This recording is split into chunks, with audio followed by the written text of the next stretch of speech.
Hello दोस्तों, आज हम करेंगे मैथ के महत्वपूर्ण प्रश्नों को हल। और दोस्तों, इन प्रश्नों के अभ्यास के माध्यम से आप अपनी किसी भी परीक्षा की तैयारी को बेहतर कर सकते हो। आइए दोस्तों, शुरू करते हैं आज का पहला प्रश्न। दोस्तों, यहाँ पर प्रश्न में दिया गया है कि विद्यार्थियों के एक समूह में 70% विद्यार्थी अंग्रेजी बोल सकते हैं तथा 65% विद्यार्थी हिंदी बोल सकते हैं। यदि इन विद्यार्थियों में से 27% विद्यार्थी दोनों भाषाओं में से कोई भी भाषा नहीं बोल सकते, तो इस समूह में कितने प्रतिशत विद्यार्थी दोनों भाषाएं बोल सकते हैं। तो दोस्तों, यहाँ पर जो 70% लिखा हुआ है, ये हमें यहाँ पर ये बताता है कि 100% विद्यार्थियों में से 70% विद्यार्थी इंग्लिश बोलते हैं। और दोस्तों, यहाँ पर लिखा हुआ है जो 65%, वो हमें यहाँ पर ये बताता है कि 100% में से 65% बच्चे हिंदी बोल सकते हैं। और दोस्तों, 27% बच्चे ऐसे हैं जो दोनों भाषाओं में से कोई भी भाषा नहीं बोल सकते। तो दोस्तों, 100% बच्चों में से 27% बच्चे तो ऐसे हैं जो कोई भी भाषा नहीं बोल सकते। तो दोस्तों, यहाँ पर अगर हम 100 में से 27 घटाएंगे तो यहाँ पर 73% आता है आंसर। तो दोस्तों, ये 73% हमें ये बताता है कि 100% बच्चों में से 73% बच्चे ऐसे हैं जो दोनों भाषाओं को बोलते होंगे, या फिर इनमें से कोई ना कोई एक भाषा को तो बोलते होंगे। बिल्कुल दोस्तों, 27% तो हमें यहाँ पर ये बताता है ऐसे बच्चों के बारे में जो दोनों भाषाओं, यानी कि जो इंग्लिश और हिंदी की यहाँ पर बात हो रही है, उन दोनों भाषाओं को नहीं बोल सकते हैं।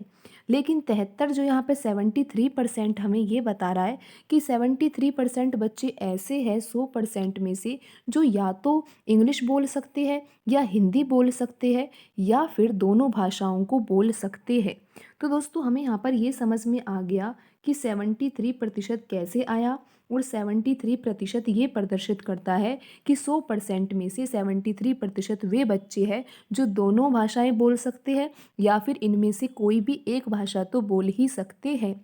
लेकिन दोस्तों, यहाँ पर 70% और 65% हमें ये बताता है कि 70% बच्चे जो है वो इंग्लिश बोलते हैं, और 65% बच्चे जो है वो हिंदी बोलते हैं। तो दोस्तों, जब आप इनका टोटल करते हो तो आपको यहाँ पर आंसर आता है 135%।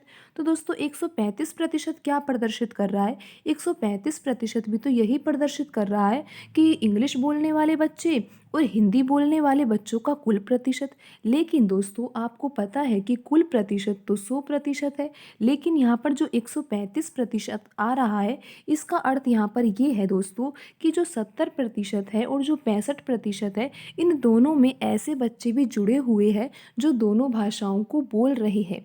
बिल्कुल दोस्तों, यहाँ पर 135% में जब हम 170% और 65% को जोड़ रहे हैं और हमारा आंसर 135% आ रहा है, तो इसका अर्थ यहाँ पर हमें ये लेना है कि 70% में भी ऐसे बच्चे हैं जो जो यहाँ पर इंग्लिश को प्रदर्शित कर रहा है।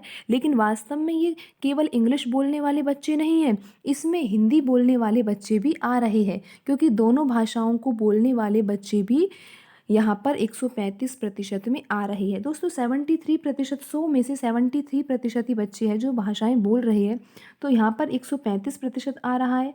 तो दोस्तों, आपको क्या करना होगा? 135 में से 73 घटाना होगा।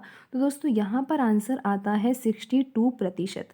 तो दोस्तों, 62% यहाँ पर ये प्रदर्शित कर रहा है कि 62% वे बच्चे हैं जो दोनों भाषाएं बोल सकते हैं।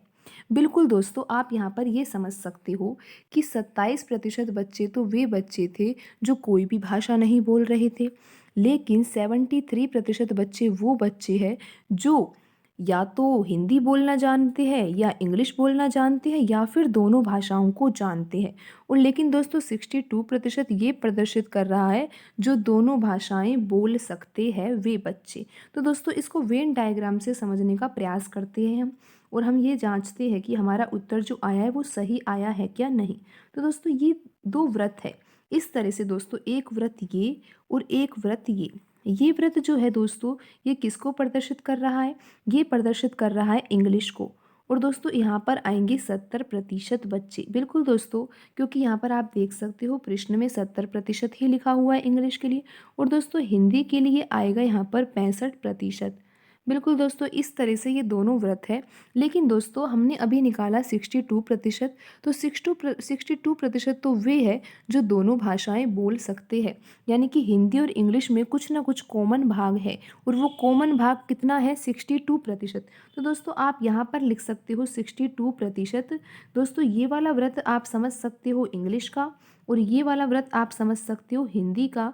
और जो 62% है दोस्तों, यहाँ पर ये प्रदर्शित कर रहा है जो दोनों भाषाएं बोल सकते हैं। और दोस्तों आपको पता है अभी हमारा आंसर जो 73 आया था, वो हमें यहाँ पर ये बता रहा है कि दोनों भाषाएं बोलने वाले या फिर उनमें से एक कोई भाषा बोलने वाले बच्चों का प्रतिशत है। तो दोस्तों यहाँ पर आप देख रहे हो कि इंग्लिश का 70% है, और यहाँ पर आपने इंग्लिश में 62% तो लिख दिया, लेकिन 8% आपको लिखना होगा। तो यहाँ पर 62 और 8 जुड़ के कितना हो जाएगा? 70%। और दोस्तों आप यहाँ पर देख सकते हो हिंदी के लिए कितना लिखना होगा यहाँ पर? दोस्तों हिंदी का 65% है। 62% तो ऐसा है दोस्तों जो दोनों भाषाएं बोलते हैं, और यहाँ पर आपको 3% लिखना होगा हिंदी का कुल 65% करने के लिए। दोस्तों यहाँ पर 62 और 3 कितना हो गया? 65 हो गया, और 8 और यहाँ पर 62 कितना हो गया? 70। तो दोस्तों आप यहाँ पर इनका भी टोटल कर सकते हो कि 8 और 62 कितने हो गए? 70। 70 और 3 कितना हो गया? 73%। बिल्कुल दोस्तों, आप यहाँ पर देख सकते हो 73% ही बच्चे आपके आए थे जो दोनों में से कोई ना कोई भाषा बोलते थे, या फिर दोनों भाषा बोलने वाले बच्चे भी इस 73 में ही आ रहे थे। तो दोस्तों आप यहाँ पर समझ गए होंगे कि जो आपका आंसर है कि इस समूह में कितने प्रतिशत विद्यार्थी दोनों भाषाएं बोल सकते हैं, तो वो आंसर आपका होगा 62%। तो दोस्तों आज की वीडियो में इतना ही, मिलते हैं अगली वीडियो में। धन्यवाद दोस्तों।